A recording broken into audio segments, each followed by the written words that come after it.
Her father looked at me across the dinner table. What's your plan? Long term. Everyone went quiet. I could feel them all waiting for me to fail the test. I didn't defend myself. Didn't argue. I just had one document in my bag that would change the whole night. The dining room was too formal. Crystal glasses. China plates. Everything positioned exactly where it should be. Alicia's family did Christmas like this every year. Big. Traditional. Everyone dressed up. This was my first time being invited. We'd been dating for 9 months. Long enough that her family wanted to meet me. Really meet me. I could tell Alicia was nervous. She'd warned me in the car. My dad's going to ask about your career. Okay. He's protective. Just be honest. I will be. And my brother can be intense. I'll be fine. But I could see it in her eyes. She wasn't sure. We walked in. Her mother greeted us first. Warm. Kind. Her father was different. Handshake firm. Eye contact direct. Measuring. Good to meet you, he said. You too, sir. Call me Richard. Her brother Marcus was already in the living room. Mid-30s. Suit, even though it was a family dinner. Confident posture. He shook my hand. Marcus. James. Alicia talks about you. Good things, I hope. He smiled. Didn't answer. Her younger sister Sophie was friendlier. Easy conversation. She asked about where I grew up, what I liked to do. Normal questions. Then we sat down for dinner. Richard at the head of the table. Alicia's mother Catherine to his right. Marcus across from me. Alicia next to me. Close. Her hand found mine under the table for a moment. The first course came. Salad. Light conversation about the holidays, work, weather. Then Marcus leaned forward. So James, what do you do? I work in education. Teaching. Yeah. High school. What subject? History. He nodded. That's admirable. The tone said otherwise. It's rewarding, I said. I'm sure. Must be tough though. The pay. It's manageable. How long have you been teaching? 5 years. And you plan to keep doing it? For now. Richard was listening. Watching. For now. Marcus repeated. So you're considering other options? I'm open to opportunities. Like what? Haven't decided yet. Catherine jumped in. Teaching is wonderful. My sister was a teacher for 20 years. It's important work, Sophie added. But Marcus wasn't done. Do you have your master's? Not yet. Planning to get one? Eventually. Eventually, he said. Like the word tasted bad. Alicia shifted next to me. Uncomfortable. Marcus teaches at Columbia, she said. Business school. That's impressive, I said. It's different, Marcus said. More competitive. Higher stakes. But teaching high school is good too. Foundation level. Foundation level. The phrase hung there. I didn't respond. Just took another bite of salad. Richard cleared his throat. James, can I ask you something? Of course. What's your plan? Long term. The room went quiet. Catherine looked at her husband. Sophie glanced at Alicia. Marcus leaned back. Waiting. My plan for what? I asked. Your career. Your life. Where do you see yourself in 5 years? I put my fork down. Still teaching, probably. Maybe department head. Department head, Richard repeated. Yeah. And financially? That's sustainable. For me, yes. For a family? Alicia tensed beside me. Dad, she started. It's a fair question, he said. I'm just trying to understand. I looked at him. I live within my means. I'm not in debt. I save what I can. But teaching doesn't pay much, Marcus said. Even department heads. You're looking at what? 50, 60,000 a year. Something like that. And you're comfortable with that? I am. But Alicia's used to a certain lifestyle. Marcus, Alicia said sharply. I'm just saying. She grew up with resources. Opportunities. It's natural for her to expect that. I don't expect anything, Alicia said. I know you don't. But practicality matters. Richard nodded. Your brother has a point. Marriage is expensive. Kids are expensive. You need stability. I have stability. Barely. The word landed hard. Catherine put her hand on Richard's arm. Honey, maybe we should. I'm just being honest. I like James. He seems like a good person. But good intentions don't pay mortgages. We're not even engaged, Alicia said. Not yet, Richard said. But if you're serious, these conversations matter. Alicia looked at me. Apologetic. Helpless. I stayed calm. I understand your concern, I said. Do you? Richard asked. Yes. You want to make sure your daughter is taken care of. That's reasonable. Exactly. But I'm not asking for your approval. I'm just here for dinner. The temperature in the room dropped. Marcus raised his eyebrows. Richard stared at me. Excuse me. I said I'm not asking for approval. Alicia and I are adults. If we decide to get serious, that's between us. I'm her father, and I respect that. But you don't get to decide her future. Alicia squeezed my leg under the table. I couldn't tell if it was support or warning. Richard set his glass down. Carefully. You're right. I don't get to decide. But I can advise. And my advice is that a high school teacher with no clear path forward isn't the best option for my daughter. Dad, stop, Alicia said. I'm being honest. You're being rude. I'm being protective. There's a difference. Marcus spoke up. Look, James, no one's saying you're a bad guy. We're just concerned about practicality. Alicia deserves someone who can provide. I can provide. On a teacher's salary? If I need to, yes. That's not enough. I looked at him. Then at Richard. What would be enough? I asked. Richard considered. 6 figures. Minimum. Growth potential. Benefits. Security. So unless I make 6 figures, I'm not good enough for your daughter. That's not what I said. It's exactly what you said. Alicia stood up. I need a minute. She left the table. I stayed seated. Sophie looked uncomfortable. Catherine was quiet. Marcus and Richard exchanged glances. You're upset, Richard said. I'm fine. You think I'm being unfair. I think you're making assumptions. Based on facts. You're a public school teacher. The salary range is public information. I'm not wrong about the numbers. You're not. So what am I missing? I didn't answer right away. Just looked at him. Then I reached for my bag. The leather messenger bag I'd set by my chair. Everyone watched. I pulled out a folder. Set it on the table. What's that? Marcus asked. A contract. For what? I slid it toward Richard. He opened it. Started reading. His expression changed. Marcus leaned over. Read over his father's shoulder. His eyes widened. Catherine looked confused. What is it? Richard didn't answer. Just kept reading.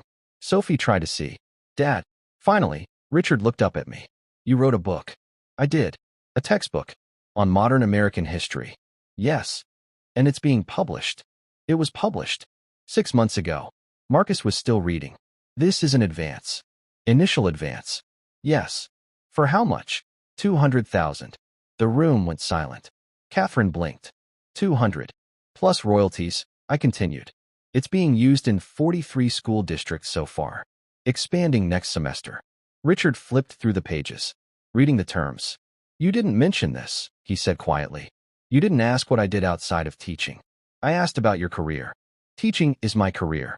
Writing is my side work. Marcus sat back. Processing. How long have you been working on this? Richard asked. 3 years. I finished it last year. It was picked up by an educational publisher in January. And the royalties? Are ongoing. Every semester. Every school that adopts it. How much are we talking? This year? Around 80,000 in royalties. But it's growing. Next year could be double. Richard closed the folder. Set it down carefully. Looked at me. So your teaching salary is 58,000. But my total income this year will be around 240,000. Marcus let out a breath. Catherine covered her mouth. Sophie stared. Why didn't you lead with this? Richard asked. Because it's not who I am. It's just something I do. Something you do that generates $250,000 a year. This year. Could be more. Could be less. It depends on adoption rates. Marcus leaned forward.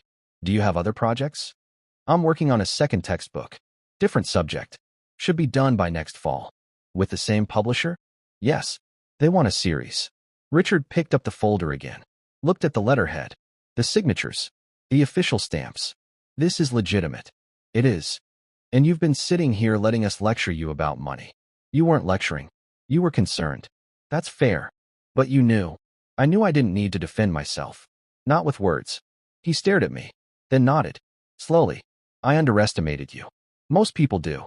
Marcus ran his hand through his hair. I don't even know what to say. You don't have to say anything. Alicia came back into the room. Saw everyone's faces. What happened? Sophie pointed at the folder. He's rich. I'm not rich.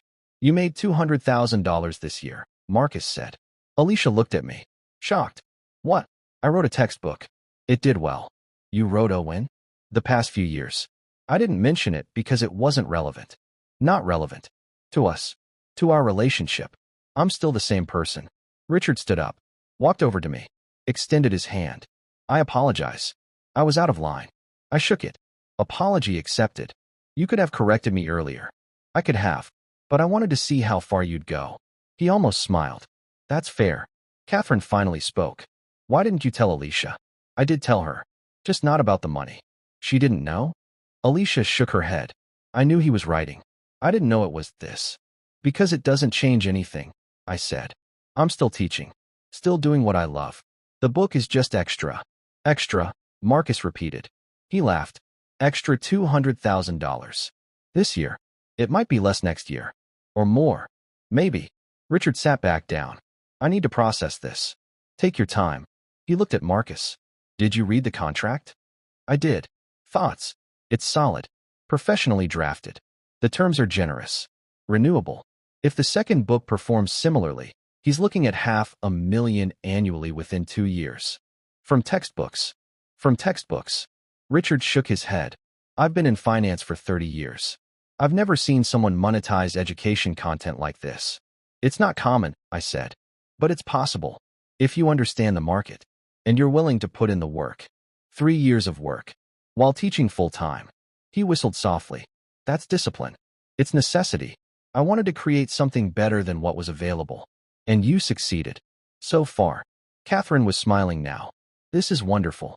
James, I'm so proud of you. Thank you. Sophie looked at Alicia. Did you really not know? I knew he was working on something. He'd write at night sometimes. On weekends. But he never talked about money.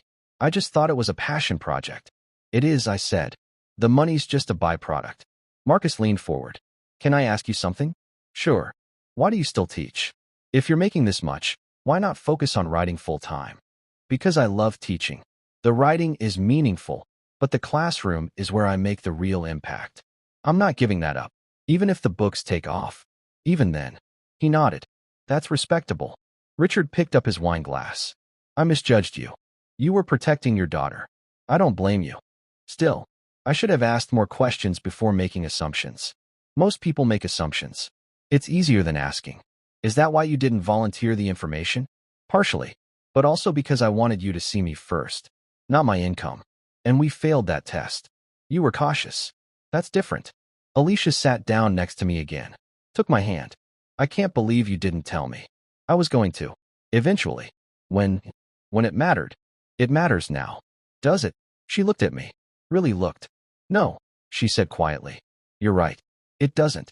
I squeezed her hand. Dinner continued. The tone had completely shifted. Marcus asked about the publishing process. The research. How I'd approach school districts. Richard wanted to know about future projects. Expansion plans. Whether I'd consider consulting. Catherine and Sophie were just happy.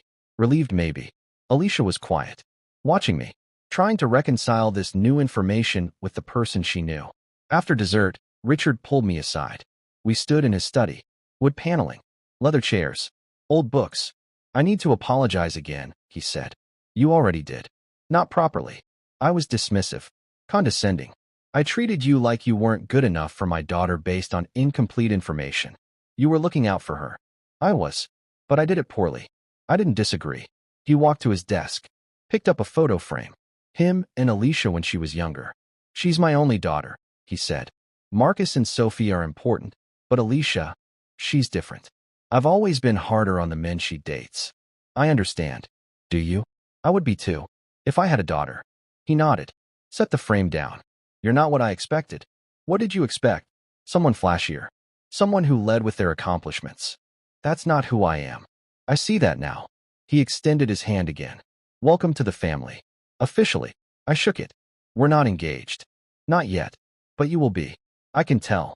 How? Because my daughter looks at you the way her mother looked at me 30 years ago. I didn't know what to say to that. He smiled. Don't screw it up. I'll try not to. We went back to the living room. Alicia was talking to her mother. She saw me and stood up.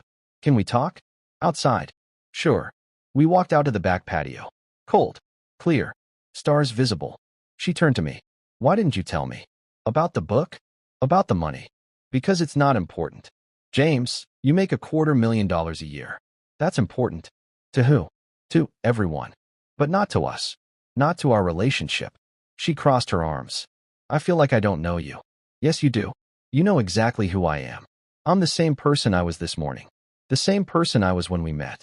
The money doesn't change that. But you hid it. I didn't hide it. I just didn't lead with it. There's a difference. Why? Because I wanted you to love me, not my bank account. She looked away. That's not fair, isn't it? Your brother asked what I make. Your father asked about my future. Nobody asked what I'm passionate about, what I care about, what I'm building. They just wanted numbers. They were worried. They were judging. And I let them, because I wanted to see if they could respect me without knowing the numbers. And they couldn't. No, they couldn't. She was quiet for a long moment. I'm not like them. I know. Do you? Yes. That's why I'm here. With you. She softened. I'm sorry. For how they treated you. They apologized. It's fine. It's not fine. They were rude. They were protective. And now they know. It's done. She stepped closer. Are there other things I don't know? Probably. Like what? I don't know. We've only been together 9 months. There's still a lot to learn about each other. I want to know everything. You will. Eventually. She smiled. Small but real. You're infuriating. I've been told. She kissed me. Soft. Brief. Thank you, she said. For what? For not being what they thought you were. I'm exactly what they thought I was. I'm just also more than that. She laughed. Fair enough. We went back inside. The rest of the evening was different. Easier. Warmer. Marcus talked to me about investment strategies. Richard asked about my publisher. Sophie wanted to know if I'd autograph her textbook from high school. Even Catherine seemed more relaxed. Alicia sat next to me the whole time. Close. Connected. When we left, Richard walked us to the door. Come back soon, he said. I will. And James. Yeah. Next time, lead with the accomplishments. Save us all the trouble. I smiled. Where's the fun in that? He laughed. Actually laughed. We drove home in silence for a while. Then Alicia said, My father likes you. I noticed. He didn't before. I know. Does that bother you? No. Why not? Because he likes me for the right reasons now. Before, he was judging surface level. Now he knows more. And that's better? It's real. She was quiet. Then said, I love you. I glanced at her. Because of the money? No. Because you didn't need to prove anything to anyone. But you did anyway. On your terms. I love you too. She smiled. We drove the rest of the way in comfortable silence. When we got to her apartment, she turned to me. Are you coming up? If you want me to. I do. We went upstairs. Inside, she poured wine. We sat on her couch. Can I see the contract? She asked. You want to read it? I want to understand. I pulled it up on my phone. Sent her the PDF. She read through it. Slowly. Carefully. When she finished, she set her phone down. This is incredible. It's just a contract. It's more than that. This is your work. Your achievement. 3 years of effort paying off. Yeah. And you were going to keep it quiet. I wasn't keeping it quiet. I just wasn't advertising it. Why? Because the work matters more than the recognition. She looked at me. You really believe that? I do. Most people would want everyone to know. I'm not most people. She leaned against me. No, you're not. We sat there for a while. Eventually she said, My dad's going to tell everyone. Probably. You okay with that? It's his choice. You're okay with people knowing now? I'm okay with your family knowing. They asked. I answered. And if other people find out, then they find out. It doesn't change anything. She kissed my neck. You're something else. In a good way? In the best way. 3 months later, I proposed. Nothing elaborate. Just the two of us. Her favorite hiking spot. She said yes. We told her family the next day. Richard hugged me. Congratulations. Thank you. I'm glad she found you. I'm glad I found her. Marcus shook my hand. Welcome to the family. Officially this time. Thanks. Sophie hugged both of us. I'm so happy for you. Catherine cried. Happy tears. Alicia was radiant. At dinner that night, Richard raised his glass. To James and Alicia. May your future be as bright as your present. Everyone drank. Then Richard added, And James, thank you. For what? For proving me wrong. And for being exactly what my daughter needs. I raised my glass. Thank you for giving me the chance. We drank. Later, after everyone else had gone to bed, Richard and I sat in his study again. Can I ask you something? He said. Sure. That night, when we questioned you about money, did you plan to show us the contract? I brought it just in case. But you weren't sure you would. No. What would have made you leave it in your bag? If the conversation had stayed respectful. If you'd questioned me but treated me like a person, I would have let it go. But we didn't. No, you went too far. He nodded. I'm glad you called us on it. Are you? Yes. We needed to see who you really are. And you needed to see who we really are. Fair.